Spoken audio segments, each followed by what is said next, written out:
조상훈의 뉴스 퀴즈. 대법원 전원합의체가 오늘 상여금은 통상임금에 포함된다고 판결했습니다. 올해 노동계와 재계 최대 현안이었던 통상임금 문제와 관련해 결국 대법원이 최종적으로 노동계의 손을 들어준 셈입니다. 잠시 후 민주노총 법률원의 송영섭 변호사 연결해서 오늘 판결의 의미 자세히 짚어보겠습니다. 뉴스피드 수요일 순서 문희정 아나운서의 지금 뉴스 톱7으로 시작하겠습니다.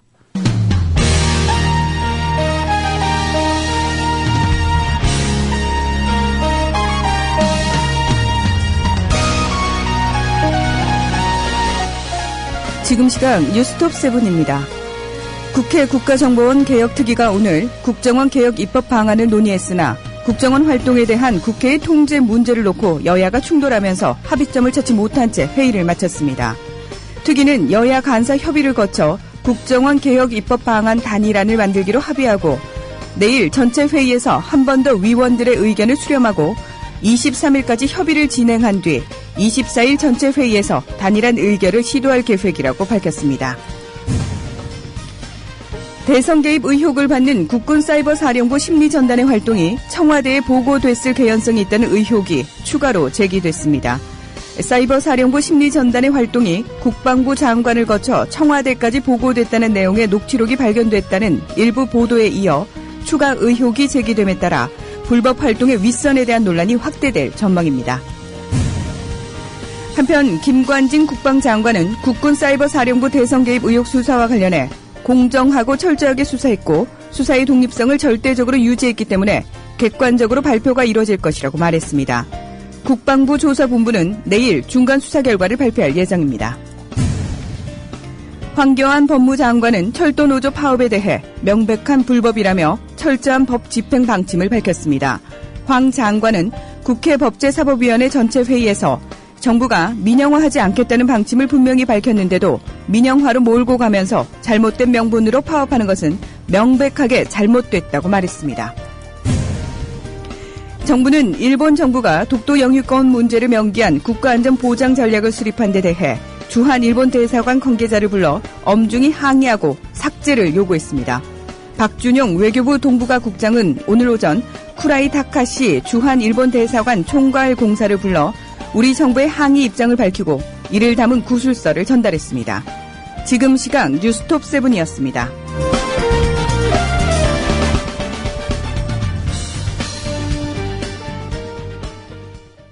남성 여러분, 값비싼 옷을 입어도 폼이 안 나고 운동할 시간은 없으시다고요? 늘어진 뱃살과 튀어나온 가슴살 때문에 고민이십니까? 입는 순간 경험하시게 될 서프라이즈! 바디뷰 프리미엄은 고가의 스포츠웨어에 쓰이는 아쿠아엑스 원사를 사용, 최첨단 공법으로 탁월한 보정력과 신축성, 가공할 흡수력을 겸비했습니다. 우와, 정말 신기해요. 늘어진 가슴이 근육처럼 탄탄해지고 올챙이 같았던 뱃살도 올라보게 들어간대요. 바디뷰 대단합니다. 입는 순간 몸짱이 되는 남자 보정 속옷 바디뷰. 포털 검색창에 바디뷰를 검색해보세요. 구매하실 때 배송 메시지에 국민TV라고 적어주시면 고가의 사은품을 드립니다. 사흘만 하늘나라에 다녀올 수 있다면 첫째 날은 세종대왕님께 감사의 큰절을 올리겠다. 둘째 날엔 김구 선생님께 뜨거운 술을 한잔 올리고 싶다. 그리고 셋째 날엔 청산하지 못한 우리의 아픈 역사, 친일파들을 꼭 처단하고 오리라. 나는컨대 우리 라이프 상주는 민족 정기를 일찾는 상주가 되겠습니다. 여러분이 가입하신 해비시 프로를 국민TV에 후원하겠습니다. 가입하실 때 국민TV에 후원해달라고 말씀해주세요. 1600-3267 앞뒤가 다른 1600-3267 우리 라이프 상조 홍대리였습니다.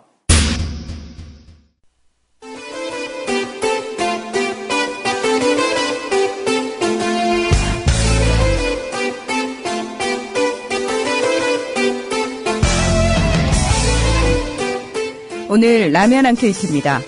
철도 노조 파업을 불법 파업으로 규정하고 파업 철회와 노조원의 즉각 업무 복귀를 촉구하는 내용의 정홍원 국무총리의 담화문에 대해 어떻게 생각하십니까?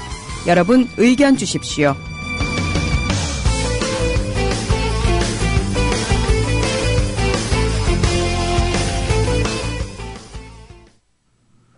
네, 오늘 네티즌들이 주목한 기사 먼저 살펴보겠습니다. 문희정 아나운서입니다. 안녕하십니까? 네, 안녕하십니까? 예. 오늘 노동계 희소식도 있었지만 또 그렇지 않은 이야기도 있는 것 같습니다. 고용노동부가 한국 GM 창원공장 불법 파견 없었다 이렇게 판정을 내린 것 같은데요. 네, 그렇습니다.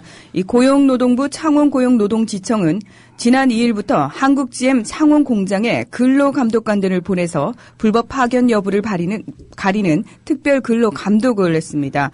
6일까지 진행된 근로감독 결과 창원지청은 불법 파견은 없다 이렇게 판정을 했는데요. 예. 그 근거로 과거와 달리 원청과 하청업체 근로자들이 혼재해서 일하는 현장이 없다는 점을 꼽았습니다. 근로자들이 분리돼서 일하기 때문에 하청업체 근로자들이 한국 GM의 직접적인 지휘 감독도 받지 않는다 이렇게 판단을 했다는 겁니다. 또 하청업체들이 직원에 대한 채용 또 해고 결정권, 업무 지시 감독권을 가지고 있어서 이 사용자로서 실체가 있다 이렇게 봤습니다. 예. 노동계의 반발이 클 것 같은데요. 어떻습니까? 네, 금속노조 경남 지부는 오늘 성명을 내고 고용노동부가 불법 파견에 면죄부를 주고 있다 이렇게 반발했습니다. 경남 지부는 대법원 판결 이후 10달이나 지나서 특별 근로 감독을 하는 바람에 이 불법 파견 증거가 모두 지워졌다면서 정규직과 섞여 일하던 하청업체 직원들을 한쪽으로 몰아 일하게 한 것밖에 없다 이렇게 주장을 했습니다. 이 대법원은 지난 2월 한국 GM 창원 공장에서 2003년에서 2005년 사이 사내 협력업체 직원 847명이 정규직 직원들과 같은 생산 라인에서 일했고 협력업체들이 작업에 대한 자율적이고 독자적인 권한이 없다며 불법 파견을 인정했습니다. 예, 대법원 판결과 달리 이 고용노동부가 좀 대응이 늦어서 사실상 어떤 증거를 인멸한 그런 시간을 줬다 이렇게 봐야 되겠네요. 네네. 네, 검찰이 최동욱 전 검찰총장의 혼외 아들로 지목된 그 최모군의 개인정보 유출 관여한 의혹받고 있는 당사자들이죠. 어젯밤에 이제 구속영장이 기각이 됐는데 영장 다시 청구하겠다 이런 방침이죠? 네, 오늘 서울중앙지검 관계자는 추가 수사를 해서 영장 재청구를 검토할 것이다 이렇게 밝혔습니다. 이 앞서서 서울중앙지검 형사 3부는 청와대 총무비서관실에 조호영 행정관과 그리고 서울 서초구청 조희재 행정지원국장에 대한 구속영장을 청구했지만 이 법원이 어제 말씀하신 것처럼 구속수사의 필요성과 상당성을 인정하기 어렵다면서 이를 기각했습니다. 이에 대해서 검찰 관계자는 법원의 영장 기각 사유가 선뜻 이해되지 않는다. 이 부실 기각이 아닌가 싶다면서 법원의 판단에 불만을 토로했습니다. 그리고 이 범죄 혐의는 피의자들이 자백을 해서 나온 것이고 당사자들의 말이 자꾸 바뀌기 때문에 검찰은 경위를 규명하려고 구속하겠다는 것이다. 이렇게 덧붙였습니다. 예. 검찰 조사 결과 더 밝혀진 사실들이 있습니까? 예, 검찰은 최근 조 행정관을 조사하면서 채군 정보 조회를 지시한 제3의 인물에 대한 진술을 확보한 것으로 확인을 했습니다. 이 검찰은 애초 조 행정관이 안전행정부의 김모 국장에게서 조회를 부탁받았다 이렇게 말을 했다가 번복을 하지 않았습니까? 예. 예, 그랬던 만큼 이번 진술에 대해서는 보다 더 엄밀하게 사실관계를 확인하고 있는 것으로 알려졌습니다. 예, 뭐 다른 사건이지만 연관이 있어서 짚어보겠습니다. 그 최 전 총장의 내연녀로 지목된 사람과 그 집의 가정부 사이 여기도 지금 사건이 있어서 지금 조사가 이루어지고 있는데요. 두 사람 간의 대지 신문이 있었다고요? 그렇습니다. 이 서울중앙지검 형사 6부는 최동욱 전 검찰총장의 내연녀로 지목된 임모 씨가 이 자신의 가정부였던 이모 씨를 공갈 협박했다는 의혹과 관련해서 이들을 최근 대질 조사했다고 밝혔습니다. 이 검찰은 이들 사이에 실제로 금전 관계가 있었는지 또 이 씨가 주장하는 대로 임 씨가 사람들을 동원해서 위협한 적이 있는지 등 사실관계를 캐고 있는데요. 이 씨는 관련 혐의를 인정하지 않은 것으로 전해졌습니다.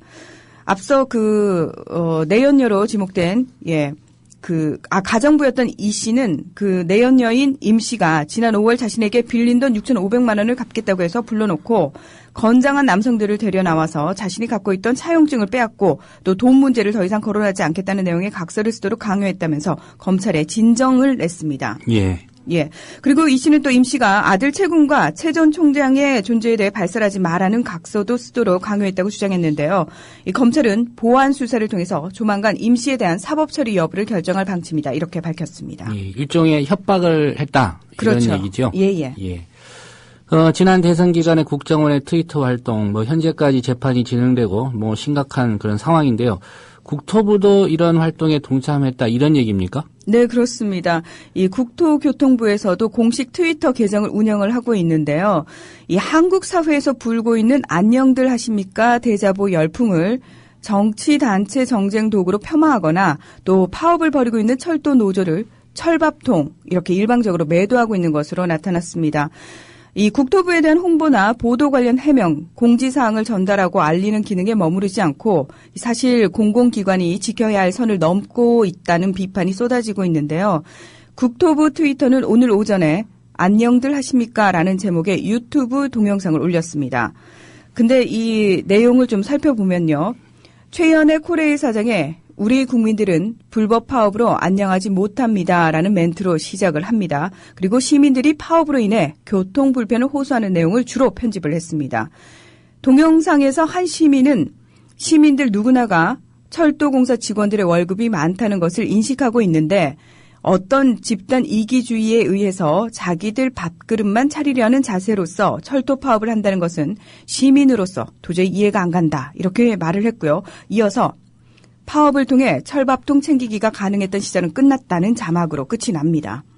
또 철도 파업, 이 철도 민영화의 단초가 될 수 있는 수서발 KTX의 자회사 설립에 반대하기 위한 것이라는 본질은 전혀 다루지 않은 채 이 철도 노조가 단순히 자신들의 철밥통을 챙기려고 시민들의 발을 볼모로 잡는다는 식으로 일방적인 매도를 시도한 것이다. 이렇게 해석할 수 있을 것 같습니다. 예, 이런 동영상뿐만 아니라 보수 언론의 보도도 반복적으로 링크를 하고 있다는데 주로 어떤 내용들을 링크하고 있습니까? 예, 이 국토부는 대학생 주현우 씨의 안녕들 하십니까 대자보를 비판하는 보수 언론 기사를 링크하거나 또 철도 파업을 비판하는 보수 언론 사설을 링크하는 등 정치적으로 편향된 트위터를 반복적으로 게재하고 있습니다. 오늘 오후에 올라온 내용에는 바른사회 등 127개 시민단체 철도 노조 파업은 명백한 불법이라는 내용의 트위터와 함께 이 문화일보의 기사를 링크하면서 사실상 공기업 시설임에도 이를 민영화인 양 선동하고 있다는 기사의 내용을 인용해서 게재하기도 했습니다. 그리고 어제였죠. 안녕들 하십니까? 반박 대자보 등장이라는 내용으로 안녕들 하십니까? 대자보 현상을 비판하는 조선일보와 중앙, 문화일보의 기사를 동시에 링크하기도 했습니다. 이 링크와 함께 대자보는 정치단체 정쟁 도구로 전락해버렸다는 느낌, 이것이 진정한 정의인가? 라는 기사 내용을 인용했습니다. 네, 여기까지 듣겠습니다. 고맙습니다. 네, 감사합니다.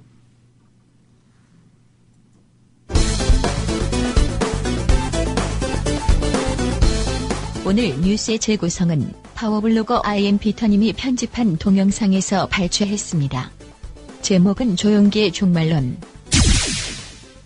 1984년 어떠한 미추갱이가 단추 하나만 노린다면 이 지구는 수십 번이고 폭발하고 멸망해버리고 말 것인 것입니다. 그러므로 여러분 이 역사는 이대로 내버려 놓아도 멸망하고 말 것인데 하나님은 이 모든 것을 심판의 날을 위해서 예비하고 있는 것입니다. 한 세대를 50년으로 칩니다. 이스라엘의 한 세대는 1998년도가 되면 한 세대가 되는 것이니 약 2000년쯤 한 세대가 다 지나가 버리고 마는 것입니다. 지금 1984년도므로 역시 16년 이후가 되면은 이 세상 6천년의 역사가 끝날 수밖에 없는 것입니다. 우리가 사는 이 시간이 이제 최후의 마지막 때에 살고 있는 것입니다. 1990년 이 세상이 곧 하나님의 심판으로 말미암아 멸망할 것을 끊임없이 예언하고 있는 것입니다. 더구나 1990년도가 왔습니다. 이제 서력기원 2000년대는 10년밖에 남지 않았었습니다. 이제 세계는 마지막 종말을 향하여 달려가고 있다는 것을 알고 있는 것입니다. 살아남은 우리들이 다 변화되어 공중으로 올라갈 순식간에 그 때가 어느 순간에 다가올지 모르고 있는 것입니다. 1993년 이스라엘 독립을 기점으로 해서 벌써 말세의 카운트다운이 시작되었다는 사실을 주님께서 말씀을 하고 계신 것입니다. 제가 이것을 가르친다고 해서 시한부 종말론자다 이렇게 해서 나를 정죄하려고 하는데 왜 성경 말씀대로 설교하면 그것을 정죄하려고 달라드는 것입니까? 그러므로 저는 결단코 언제 며칠 몇 시에 예수님이 오신다고 말한 적은 없습니다. 며칠 후 주님이 강림하실 것입니다. 주님의 강림은 우리가 생각하는 것보다 더 촉박에 와 있는지도 모릅니다. 그리고 대망의 1999년 그러므로 유럽 통합 사건이 일어나고 소련과 아랍연방이 이스라엘을 공격하는 이런 거대한 사건이 일어나면 교회는 하늘로 올라갈 준비를 해야 되는 것입니다.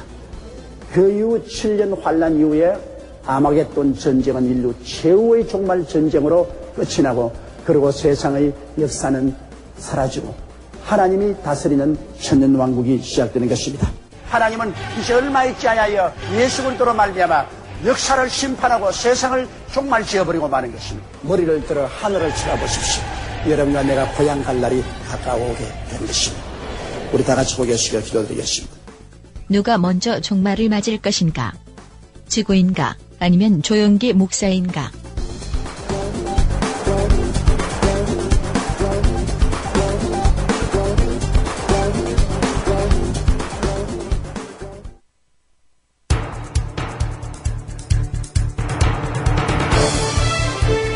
지금 여러분께서는 조상훈 기자가 진행하는 국민TV 라디오 시사 프로그램 조상훈의 뉴스피드와 함께하고 계십니다.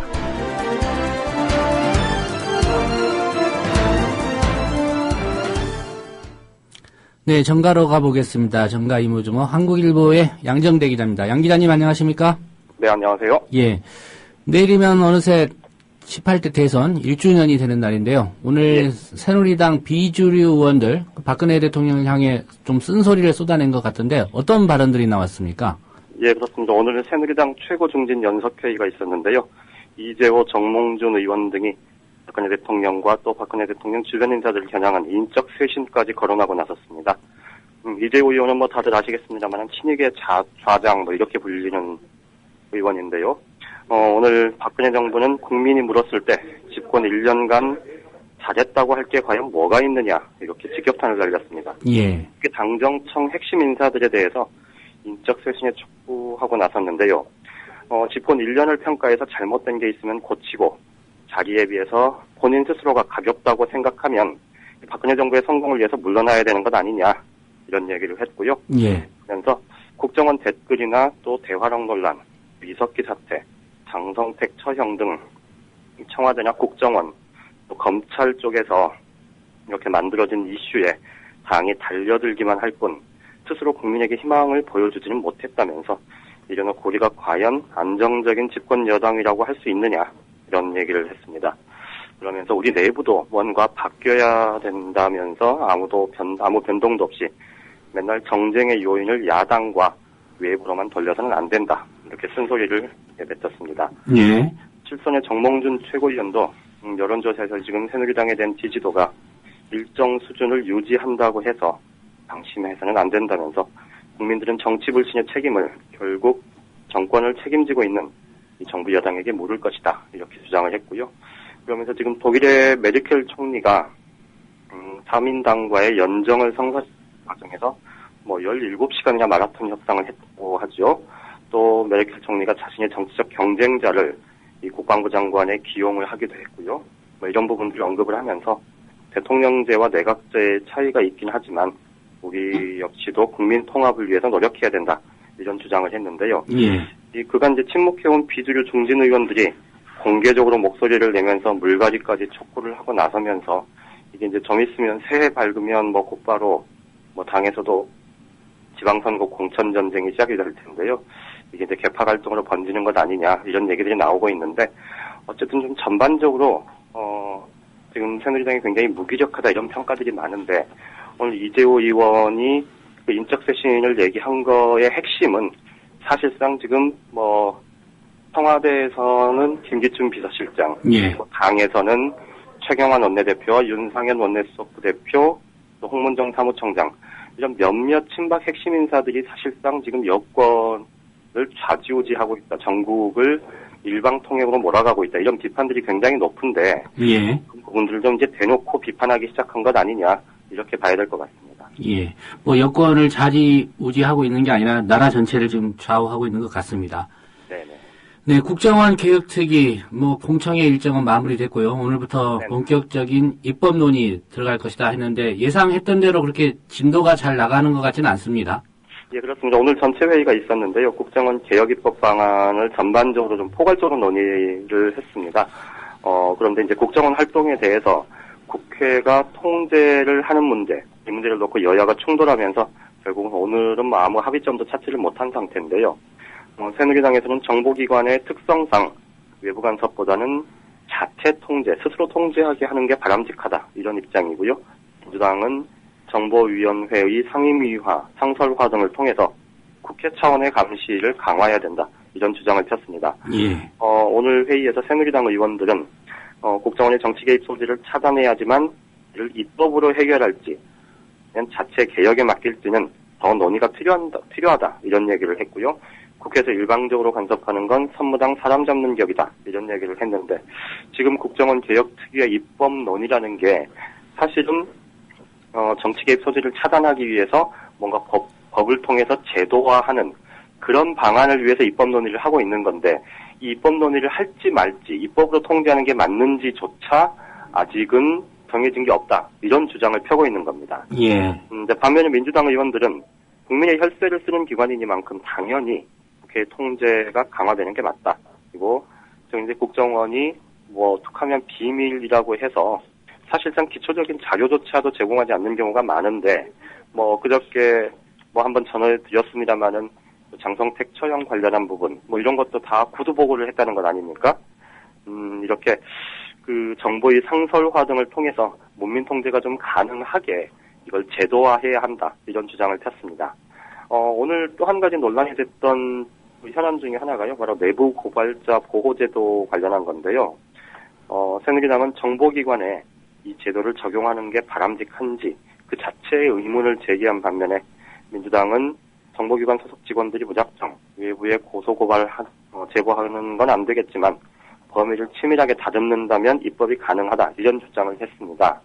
이 문제는 결국 국정원 댓글 사건과 같은 이런 내부에서 불합리하고 혹은 불법적인, 위법적인 지시사항이 있을 때 과연 직원들이 어떻게 대처를 해야 되느냐, 이런 부분들과도 관련이 있는 내용입니다. 예. 그런데 지금 제가 이제 전해드린 이 두 가지 큰 쟁점과 관련해서 사실 어제 그제 제가 말씀드렸던 내용하고 크게 다르지가 않습니다. 제가 이틀간의 공청회 내용을 전해드리면서 이게 사실상 기존의 여야가 자신들의 주장을 좀 더 정당화하는 차원에서 사실상 전문가들을 초청해서 자신들의 의견을 대신하게 만들었다, 이런 말씀을 드렸었는데요. 예. 이틀간의 공청회를 거쳤지만 결국 여야간은 입장 차이는 전혀 단 한 발짝도 좁혀지지 않은 상태다, 이렇게 말씀을 드릴 수 있을 것 같습니다. 앞으로 일정은 어떻게 됩니까? 네, 어쨌든 오늘 이제 아무 소득이 없어서 지금 여야 간사가 별도의 협의를 거쳤다고 하는데요. 내일 전체 회의에서 한 번 더 입법발전 입법 방안에 대해서 논의를 하고요. 그리고 23일까지는 전체적으로 간사 중심으로 해서 양측의 협상을 계속 진행을 하고, 24일 전체 회의에서 어쨌든 좀 입법과 관련한 단일한 방안을 도출해내자, 이런 합의는 있었다고 합니다. 그런데 과연 가능할지 지금으로서는 좀 장담하기 어렵지 않느냐 싶습니다. 예, 시간은 자꾸 가는데 합의안 도출될 가능성은 점점 낮아지고 있는 것 같습니다. 그렇습니다. 네, 대학생 한 명이 지금 붙인 대자보가 사회적으로 큰 반향을 일으키고 있는데요. 오늘 네네. 국회에도 대자보가 등장했다고요? 예, 정확히 말씀드리면 오늘 등장한 건 아니고요. 어제 밤에 등장을 한 겁니다. 예. 말씀하셨듯이 최근 대학가에서 이제 확산되고 있는 안녕들 하십니까? 이 대자보 열풍이 여의도에서 상륙한 그런 모습인데요. 어제 민주당 원혜영 의원이 국회의원회관 8층 게시판에 안녕들 하십니까? 라는 제목의 대자보를 붙였다고 합니다. 이 대자보에서 원혜영 의원은 이 시대가 만든 성공의 잣대를 따라서 괜히 안녕만을 추구하는 것의 의미를 다시 따져보는 물음 앞에 지금의 현실에 이르기까지 온 힘을 다해서 막지 못한 것을 반성하고 무거운 책임감을 느낀다. 그러니까 지금 현실에 대해서 이렇게까지 많은 힘든 이런 상황이 된 것에 대해서 국회의원의 한 사람으로서 반성한다, 이런 취지인 것 같습니다. 예. 그러면서 우리 모두가 안녕한 사회를 위해서 무엇이 필요한지 따지고 또 바람직한 우리 사회의 가치를 다시 세워야 하는데 안녕하지 못한 사람들이 용기를 낼 수 있게 본인부터 다시 뛰겠다, 이렇게 다짐을 하기도 했습니다. 민주당 같은 당의 유은혜 의원도 어제 의원회관 사무실 앞에, 자신의 방 사무실 앞에 안녕들 하십니까라고 묻는 아들, 딸들에게 이런 제목의 대자보를 붙였습니다.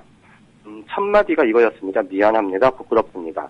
그러면서 사회 곳곳에서 안녕하지 못하자는 신음과 절규가 터져나오는 건 돌이켜보면 우리의 책임이 크다. 이렇게 반성을 했고요. 그러면서 지난 시기에 우리가 좀 더 잘해서 승자 독식 무한 경쟁이 아니라 패자 부활전이 가능한 사회로 방향을 틀었더라면 이렇게까지 역행할 수 있었을까? 또 지난 1년간 우리가 좀 더 잘했더라면 이렇게 무수히 많은 사람들이 안녕하지 못했을까? 이런 이제 되물음을 계속 했었는데요.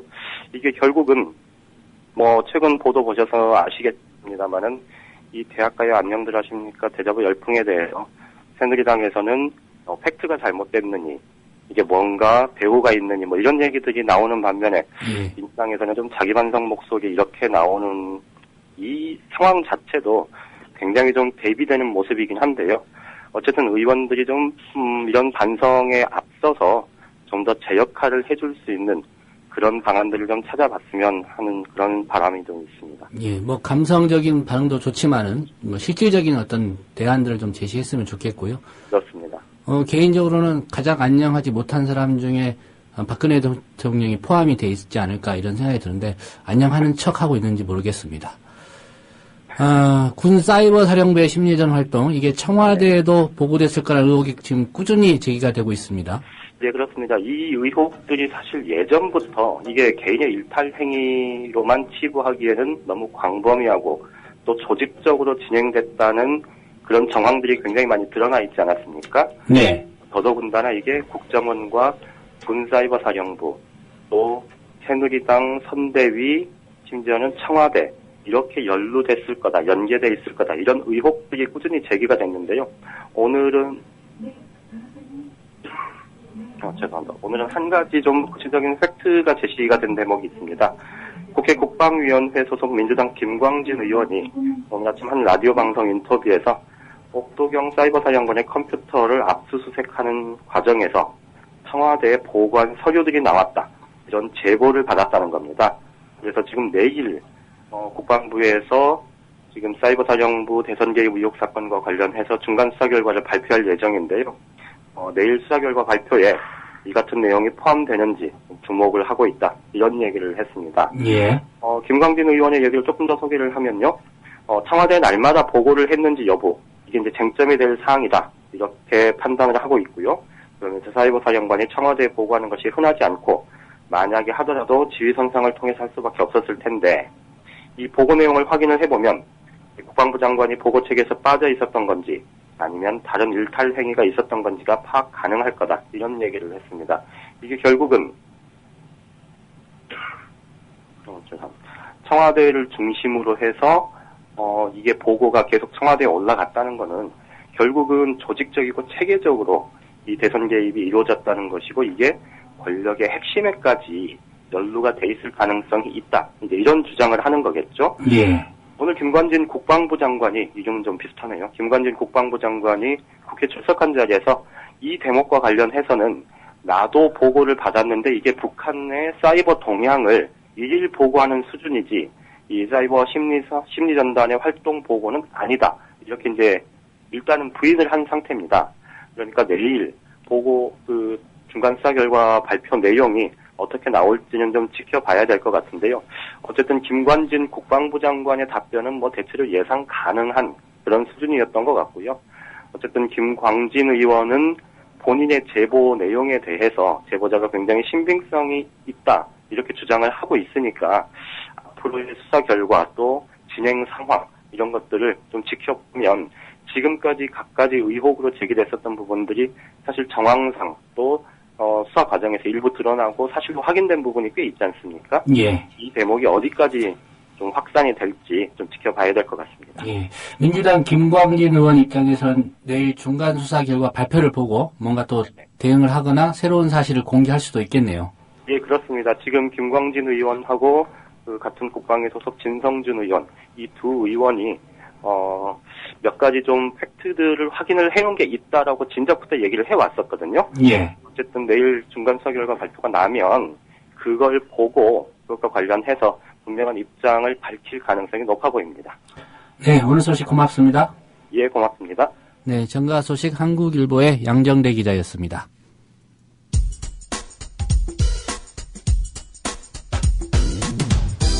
조상훈 기자의 예리한 눈으로 바라본 세상. 공정한 뉴스는 여기서 시작합니다. 국민TV 라디오 조상훈의 뉴스피드.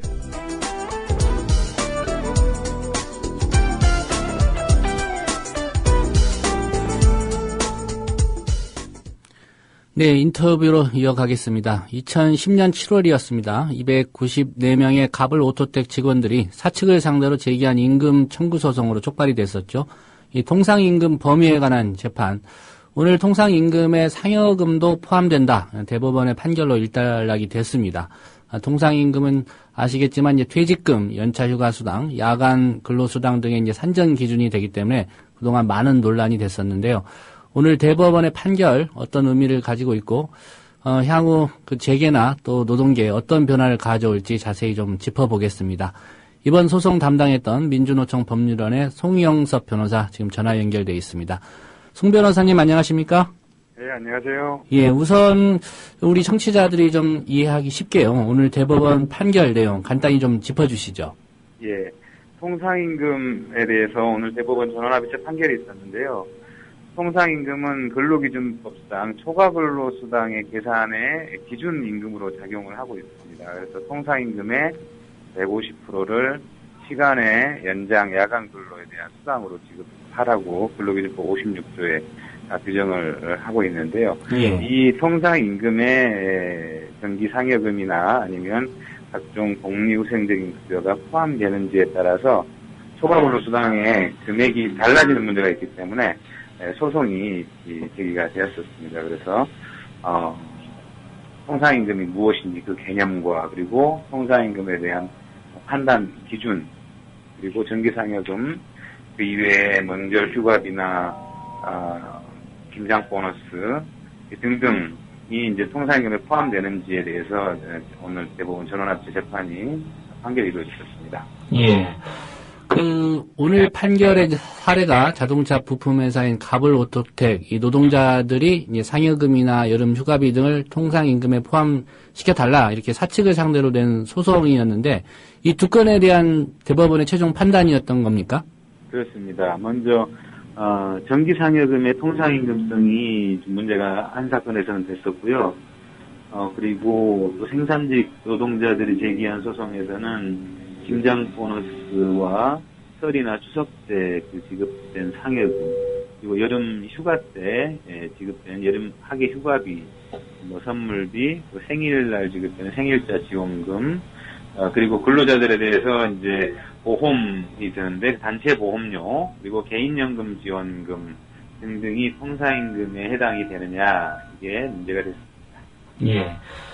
실제로 이제 노동법이나 현장에서 이 통상임금의 범위가 좀 명확하지 않거나 좀 사업장마다 좀 다르게 적용돼서 문제의 소지가 꽤 많은 것 같은데, 현실이 좀 어떻습니까? 네, 95년도 대법원 전원합의체 판결이 있었는데, 그때 이제 임금이 과연 무엇이냐, 근로에 대한 대가냐, 아니면 생활 지원적 급여가 있는 것이냐, 이런 문제가 좀 있었는데, 그때 전원합의체 판결로 모든 급여가 근로에 대한 대가성이 있다, 라고 판결을 했습니다. 그 이후에, 각종 복리후생적 급여도 통상임금에 포함되는 것으로 법원이 통상임금 범위를 좀 확대해 왔는데, 거기에 비추어서 노동부에서는 과거 88년 기준 그대로 적용을 하면서 통상임금 범위를 대단히 좁게 해석을 해왔습니다. 그래서 그 옳은 부분을 문제점을 시정하기 위해서 노동자들이 이제 소송을 통해서 법원에 소를 제기함으로써 권리 구제를 받고 임금을 지급하든 그렇게 좀 해왔는데요. 예. 이번에 전원합의체 오늘 판결에서는 주로 이제 그 통상임금의 판단 요소로서 소종근로의 대가로 정기적이고 일률적 그리고 고정적으로 받는 급여가 통상임금이다. 그리고 통상임금에 해당되는지 여부는 그 수당의 명칭과 상관없이 객관적인 급여의 성질에 따라서 판단한다라고 했습니다. 예. 그래서 정기성과 관련돼서는 1개월, 그러니까 한 달에 지급되지 않고 예를 들어서 2달에 한 번씩, 뭐 분기에 한 번씩 지급되는 금액에 대해서도 정기성이 있는 급여다라고 봤고, 일률성도 마찬가지로 고정적인 어떤 조건을 적용하는 경우에는 그것도 일률적인 조건이 있다. 그리고 고정성에 대해서는 소정근로 제공 시에 추가적인 조건 없이 지급이 확정되어 있으면 고정성이 있다. 이렇게 좀 판단을 했습니다. 예. 오늘 판결이 뭐 유사한 사례, 그 앞으로 이 통상임금과 관련된 어떤 소송에 일률적으로 효력을 미치게 됩니까?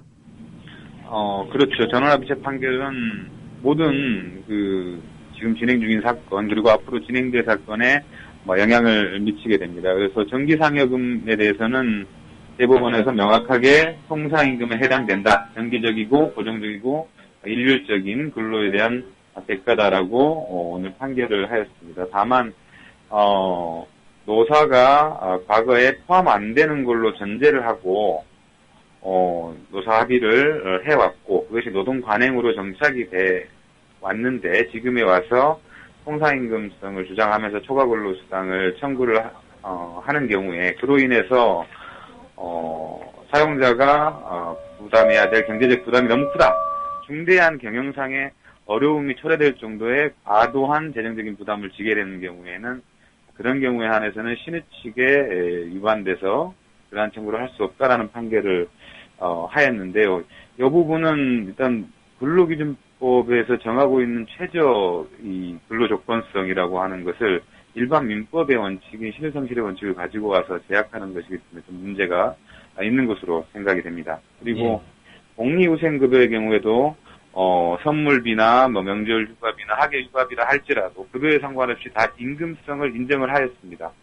그런데 1년에 한 번씩 지급되는 급여가 그 지급일 당시에 재직해야 된다는 조건을 지급 조건으로 하는 경우에 그런 경우에 고정성을 부정하는 판결을 했는데요. 이것도 좀 문제인 것이 전원합의체 판결에서 판단한 그 복리후생급여가 1년에 한 번 지급되면 그것은 연급입니다.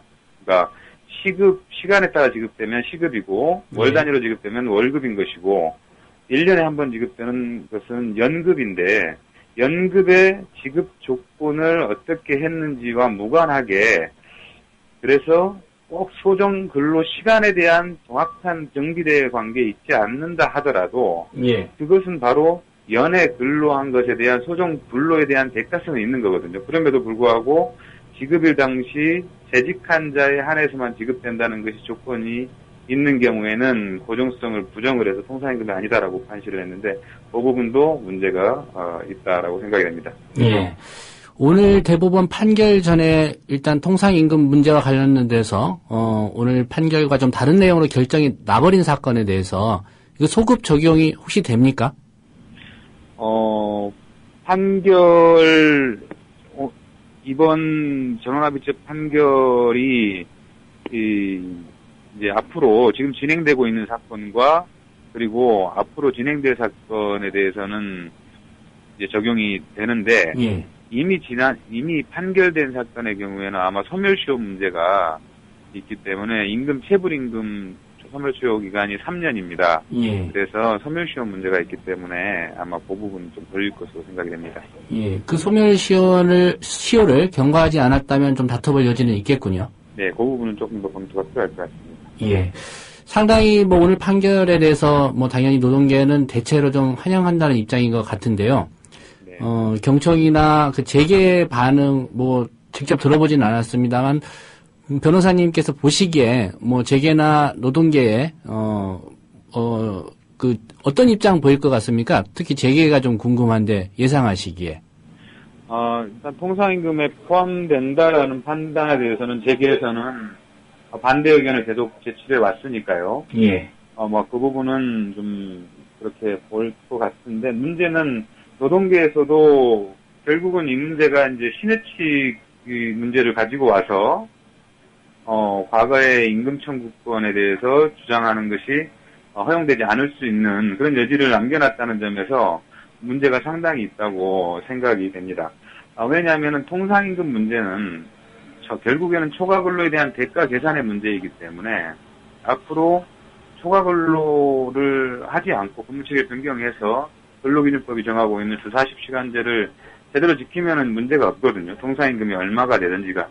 예. 그럼에도 불구하고 사용자가 통상임금으로 인해서 경제적으로 받는 어떤 하중도나 중대한 경영상의 어려움 등등을 이유로 해서 노동자들의 최소한의 통상임금에 대한 주장이 허용되지 않을 수 있는 여지를 열어놨다는 점에서 문제가 노동계에서도 문제가 상당히 있다라고 저희들은 보고 있습니다. 예. 사실 이번 판결이 이제 상여금이나 이런 게 통상임금에 포함되느냐 마느냐 이게 중요한 또 관건이었지만 특별히 저희가 관심을 갖고 좀 지켜봐야 될 게 우리나라 노동자들의 좀 근로시간 너무 긴 거 아니냐 이 문제 아니겠습니까? 예. 이런 부분에 대해서는 어떻게 생각하십니까? OECD에서 노동시간이 가장 길다고 나오고 있습니다. 평균적으로 우리나라 노동자들이 다른 OECD 일반 나라 노동자들보다 1년이면은 2달에서 3달 정도 더 일을 하고 있습니다. 하기 때문에 적절한 여가 시간을 즐기지 못하고 그것이 바로 산재율 1위로도 나타나고 있습니다. 자살률 1위로 나타나고 있고요. 예. 그 원인은 여러 가지가 있겠습니다만은 초과근로, 초과노동에 대한 제대로 된 평가가 안 됐다는 것입니다. 근로기준법 56조에서 통상임금의 150%를 지급하라고 하는 것은 물론 이 휴가나 휴일이나 야간이나 아니면 초과근로에 대해서 노동자들의 노동을 보호하는 측면, 보상의 측면도 있지만 또 한 가지는 적정한 어떤 금액적인 규제를 통해서 사용자가 초과근로를 지양하고 근로기준법이 규정한 적정 근로시간에 맞게 근무체계를 편성하라라고 하는 것이 56조의 취지입니다. 그런데 초과근로에 대한 노동에 대한 평가가 제대로 되지 않고 통상적인 근로에 대한 150%는커녕 100%도 되지 않는 통상임금의 범위를 축소시킴으로써 그렇게 해서 싼값에 초과근로를 시킬 수 있기 때문에 지금까지 초과근로가 이렇게 만연이 되고 있는 거거든요. 하기 때문에 통상임금 문제는 통상임금을 정상화시킴으로써 초과근로 수당을 정상화시키고 그래서 결국은 근로기준법상의 근로시간을 정상화시키는 문제다. 이렇게 봐야 된다고 생각이 됩니다. 예, 제가 구체적인 사례로 한 가지 질문을 드려보겠습니다. 기업이 상황에 따라서 복리 후생비 같은 것을 지급을 하고 있는데요. 노동자들에게. 일례로 이제 식대 지원금 이런 것도 통상임금에 그러면 포함이 되는 겁니까? 식대가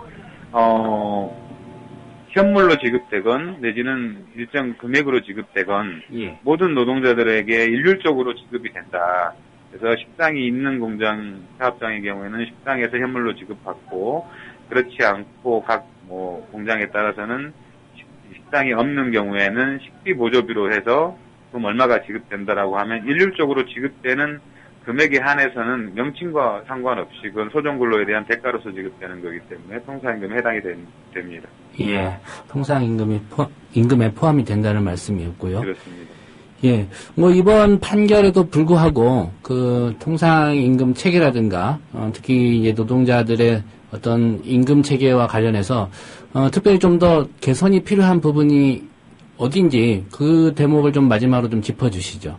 예, 이번 전원합의체 판결에서 여러 가지 문제는 있습니다만은 정기상여금에 대해서 명확하게 통상임금에 해당된다라고 판시를 하였습니다. 그럼에도 불구하고 노동 현실에서는 각종 취업규칙이나 단협을 통해서 내지는 묵시적인 노동 관행을 통해서 정기상여금을 통상임금에서 제외하고 지급해오고 있습니다. 이후에는 바로 잡아줘야 되겠고 노동자들도 적극적으로 전원합의체 판결이 있는 만큼 정기상여금을 포함한 소정근로에 대한 대가로서 정기적이고 그리고 일률적으로 적용되는 지급되는 임금 항목에 대해서는 통상임금을 주장을 하고 그럼에도 불구하고 통상임금에 포함되지 않고 적용이 되는 경우에는 노동부나 내지는 법원을 통해서 적극적인 권리구조를 통해서 그것을 정상화시켜서 결국에는 초과근로 수당에 대한 급여가 제대로 지급이 되고 그걸 통해서 근로시간이 근로기준법상 규제된 적정 근로시간 범위 내로 준수될 수 있도록 적극적으로 노력하는 게 앞으로 남아있는 과제다라고 볼 수 있습니다. 예, 또 무엇보다도 노동자 당사자들의 권리 주장이 중요하겠군요. 예. 네, 오늘 말씀 고맙습니다. 네, 감사합니다. 감사합니다. 네, 지금까지 오늘 대법원 통상임금 관련 판결에 대해서 민주노총 법률원의 송영섭 변호사와 자세하게 알아봤습니다. 자기, 아이폰 줘봐. 좋은 거 깔아줄게. 어이, 김씨. 갤럭시 S 내놔. 이거 내내 켜놓고 다녀봐. 좋아. 국민 TV 라디오 스마트폰 앱을 깔아주세요. 혼자 듣기 아까운 방송 모두에게 골고루 듣게 해주세요. 아이폰은 앱스토어에서, 나머지 안드로이드 폰은 구글 플레이에 접속하셔서 팟빵을 입력하시고 팟빵 앱을 다운받으세요. 국민 TV 라디오가 언제 어디서나 깨끗하게 들립니다. 어때? 좋지? 이게 진국이요.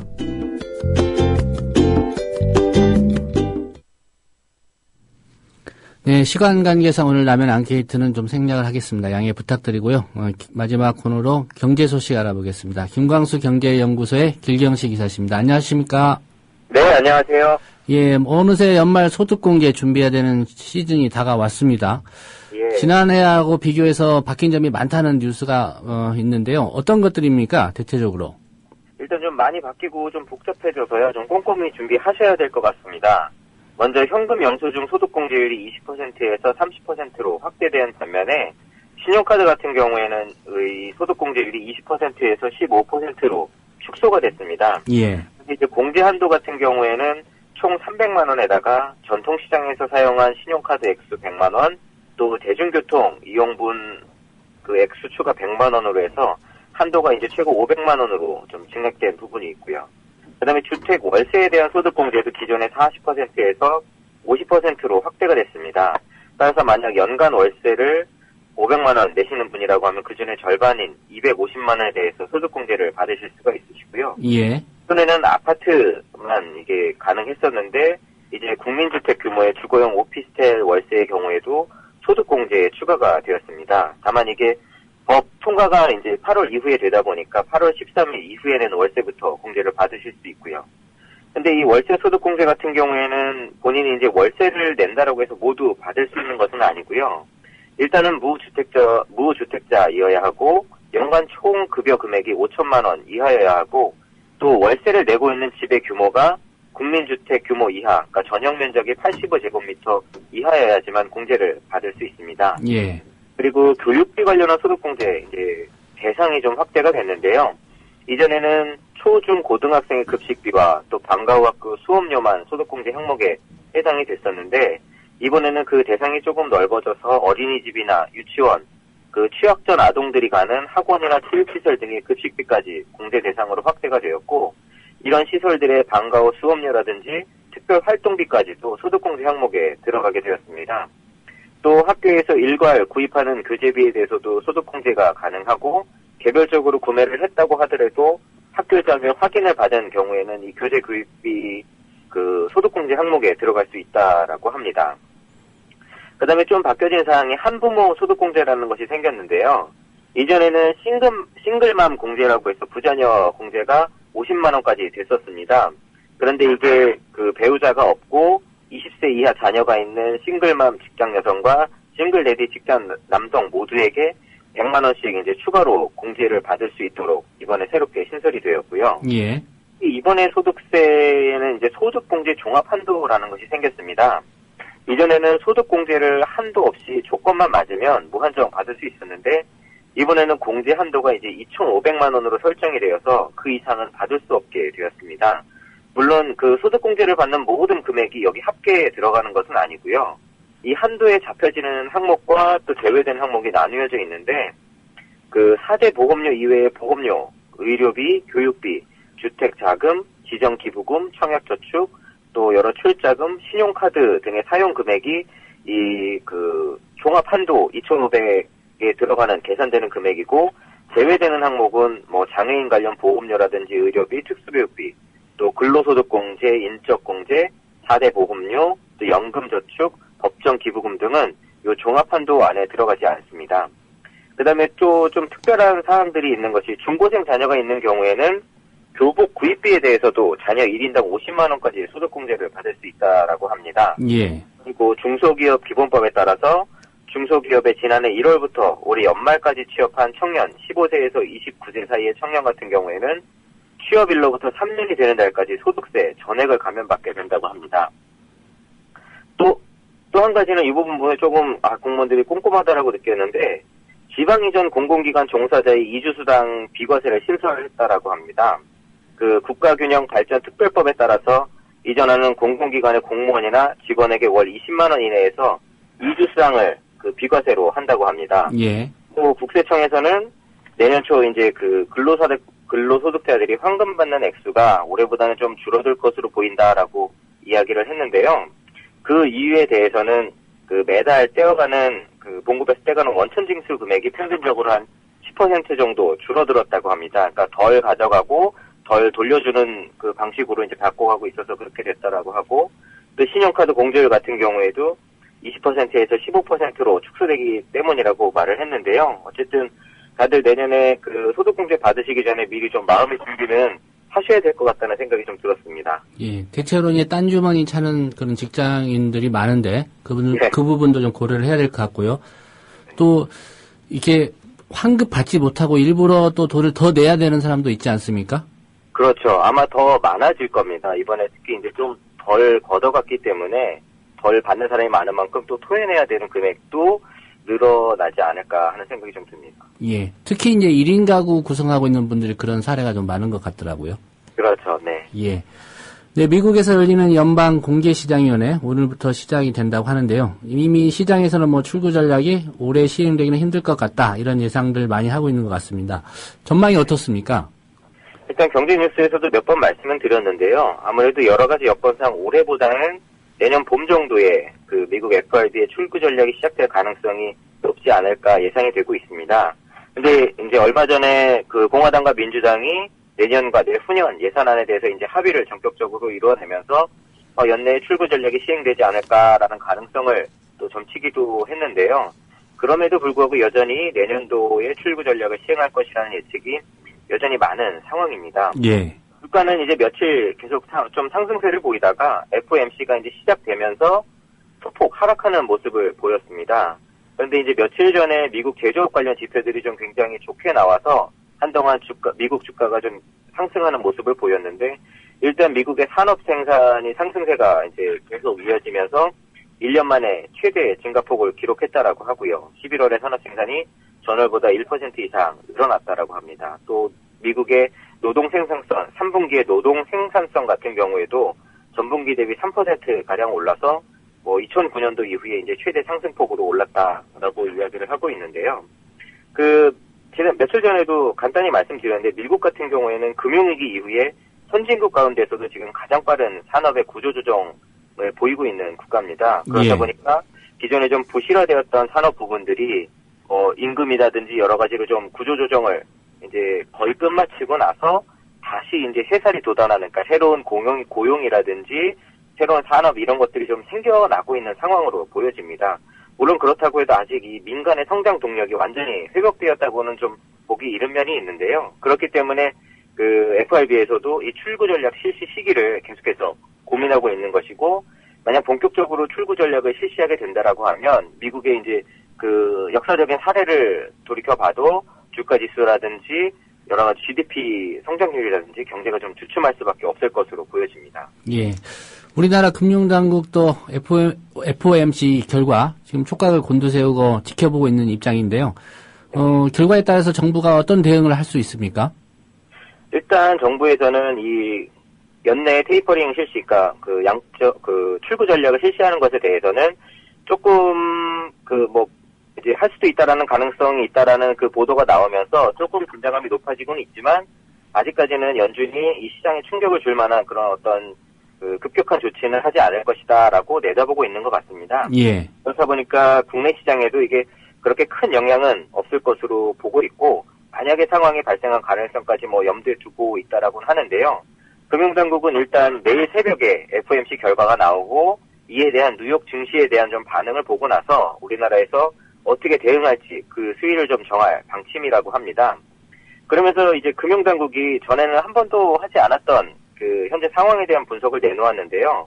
공교롭게도 저희 그 김광수 경제연구소 세미나가 끝난 이후에 바로 이런 분석을 좀 내놓았다는 게 조금 흥미로운 것 같습니다. 예. 이번에 이제 새롭게 한 얘기가 어떤 이야기냐면 국내 시장에서 이미 미국의 양적 완화 축소가 반영된 것으로 본다라고 말을 했습니다. 근데 이게 저희 그 연구소 지난 세미나에서 처음으로 이제 미국의 채권 수익률 동향을 이야기하면서 이런 이야기를 처음으로 내놓았었거든요.